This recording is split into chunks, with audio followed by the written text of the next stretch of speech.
एक गांव में दो दोस्त थे, अर्जुन और समीर। दोनों एक ही स्कूल में पढ़ते थे और दोनों को ड्राइंग का बहुत शौक था। एक दिन उनके स्कूल में ड्राइंग कंपटीशन हुआ।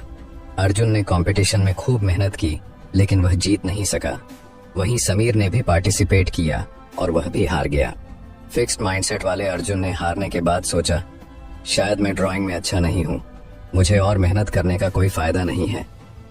उसने हार मान ली और ड्राइंग छोड़ दी।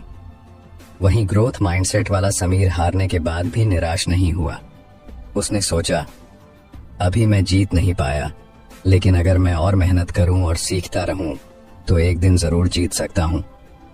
समीर ने हार को सीखने का मौका समझा और हर रोज अपनी ड्राइंग को इम्प्रूव करने में जुट गया।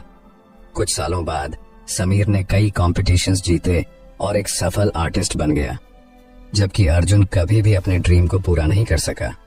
यही फर्क होता है फिक्स्ड माइंडसेट और ग्रोथ माइंडसेट का। दोस्तों, कर्नल सैंडर्स का नाम सुनते ही KFC का स्वादिष्ट फ्राइड चिकन याद आता है, लेकिन उनकी सफलता की कहानी कई संघर्षों और रिजेक्शन से भरी हुई है। कर्नल सैंडर्स ने अपने बिजनेस की शुरुआत 65 साल की उम्र में की, जब उनके पास केवल सोशल सिक्योरिटी का चेक और एक फ्राइड चिकन रेसिपी थी। उन्होंने अपनी रेसिपी को बेचने के लिए कई रेस्टोरेंट्स के दरवाजे खटखटाए, लेकिन 1000 से ज्यादा बार उन्हें रिजेक्ट कर दिया गया। अगर उनके पास फिक्स्ड माइंडसेट होता तो शायद वे मान लेते कि उनकी रेसिपी में कोई खास बात नहीं है और हार मान लेते, लेकिन उनका माइंडसेट ग्रोथ ओरिएंटेड था। उन्होंने हर रिजेक्शन को एक कदम आगे बढ़ने का मौका समझा और लगातार कोशिश करते रहे। आखिरकार एक रेस्टोरेंट ओनर ने उनकी रेसिपी को एक्सेप्ट किया और वही रेसिपी KFC के रूप में पूरी दुनिया में छा गई।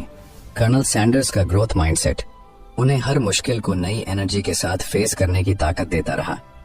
उनकी परसिवियरेंस और ग्रोथ ओरिएंटेड सोच ने उन्हें रिटायरमेंट की उम्र में भी ग्लोबल फास्ट फूड इंडस्ट्री में एक पहचान दिलाई। दोस्तों, अब चलिए जानते हैं कि आखिर ग्रोथ माइंडसेट को कैसे डेवलप किया जाए ताकि हम भी अपने पोटेंशियल को पूरी तरह से अनलॉक कर सकें। सबसे पहले जरूरी है कि हम फेलियर को लर्निंग अपॉर्चुनिटी के रूप में देखें। जब भी किसी चीज में फेल हो तो इसे एक चांस माने खुद से सीखने का। खुद से पूछें कि मैंने इस एक्सपीरियंस से क्या सीखा और उस लेसन को आगे बढ़ने में यूज करें। जैसे माइकल जॉर्डन ने रिजेक्शन को एक लेसन की तरह लिया और अपने खेल को बेहतर बनाने पर फोकस किया। फिर आती है पॉजिटिव सेल्फ टॉक की बात। अक्सर हम खुद के बारे में नेगेटिव बातें सोचते हैं, जैसे मुझसे ये नहीं होगा या मैं इसमें अच्छा नहीं हूं, इसे बदलना होगा। ग्रोथ माइंडसेट के लिए ये जरूरी है कि हम खुद से कहें, अभी नहीं कर सकता लेकिन सीख सकता हूं। पॉजिटिव सेल्फ टॉक से कॉन्फिडेंस बढ़ता है और हम चैलेंजेस को बेहतर तरीके से फेस कर पाते हैं। ग्रोथ माइंडसेट के लिए लर्निंग ओरिएंटेड गोल्स सेट करना भी एक जरूरी स्टेप है। हमेशा ऐसे गोल्स बनाएं जो सिर्फ रिजल्ट्स पर नहीं बल्कि लर्निंग पर आधारित हों। जैसे मुझे प्रेजेंटेशन में बेस्ट बनना है के बजाय कहें, मुझे अपनी प्रेजेंटेशन स्किल्स इंप्रूव करनी है।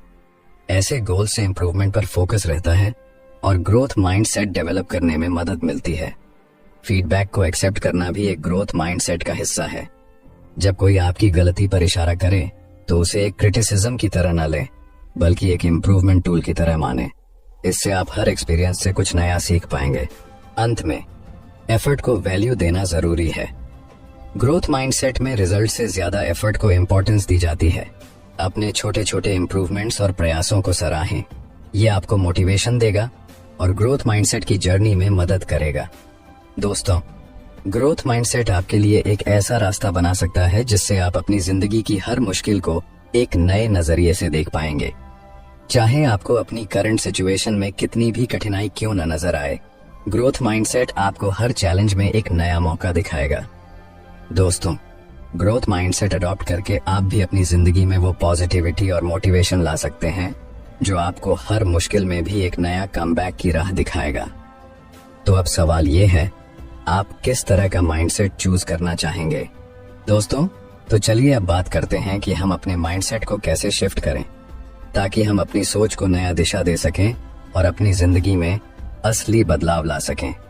माइंडसेट चेंज करना सिर्फ एक डिसीजन नहीं है, बल्कि ये एक लाइफस्टाइल बनाना है। अक्सर हम खुद से ये सवाल पूछते हैं कि क्यों कुछ लोग चैलेंजेस का सामना करके भी आगे बढ़ते हैं और कुछ लोग सिर्फ अपनी समस्याओं में उलझे रहते हैं। इसका जवाब हमारे माइंडसेट में छिपा होता है।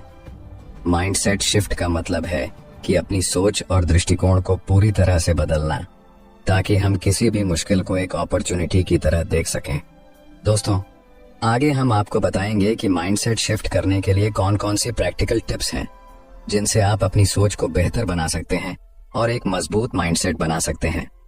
राहुल एक छोटे से शहर का लड़का था जिसका सपना था कि वह बड़ा आदमी बने।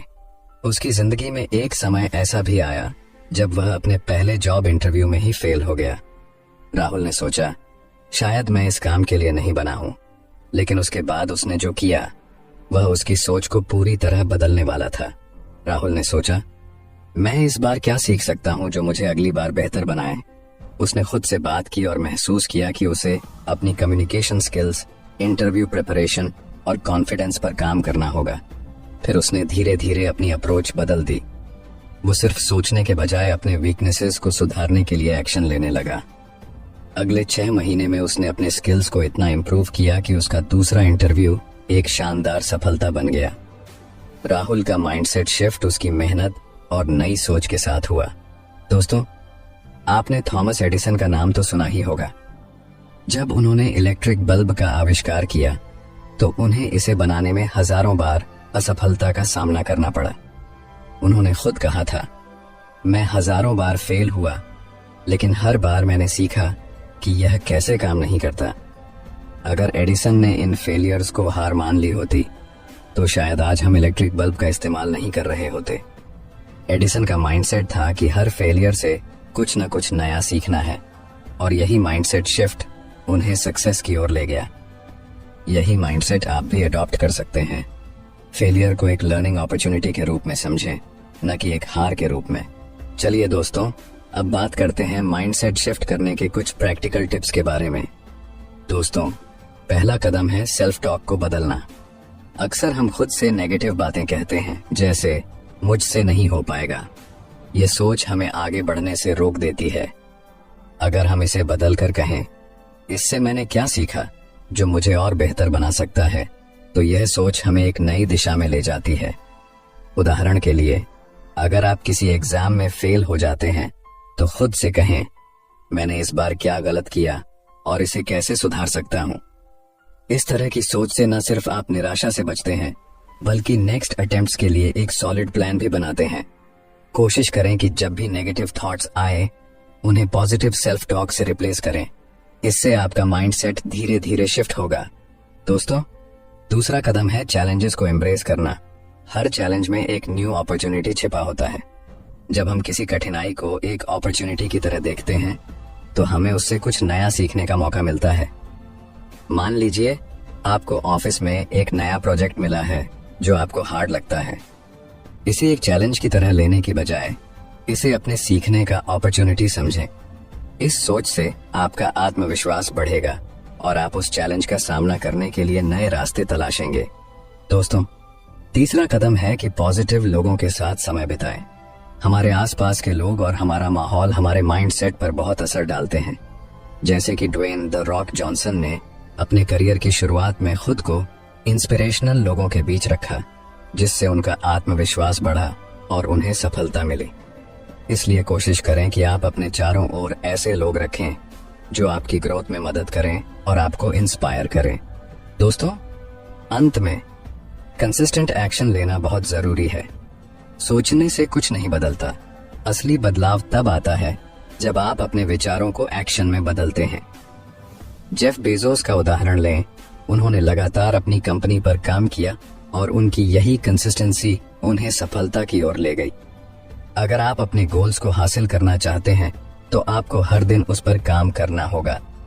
यही कंसिस्टेंट एक्शन आपके माइंडसेट को मजबूत बनाएगा और आपको आपके लक्ष्यों तक पहुंचाएगा। इस तरह इन प्रैक्टिकल टिप्स को अपनाकर आप भी अपने माइंडसेट को ग्रोथ ओरिएंटेड बना सकते हैं और अपनी जिंदगी में असली बदलाव ला सकते हैं।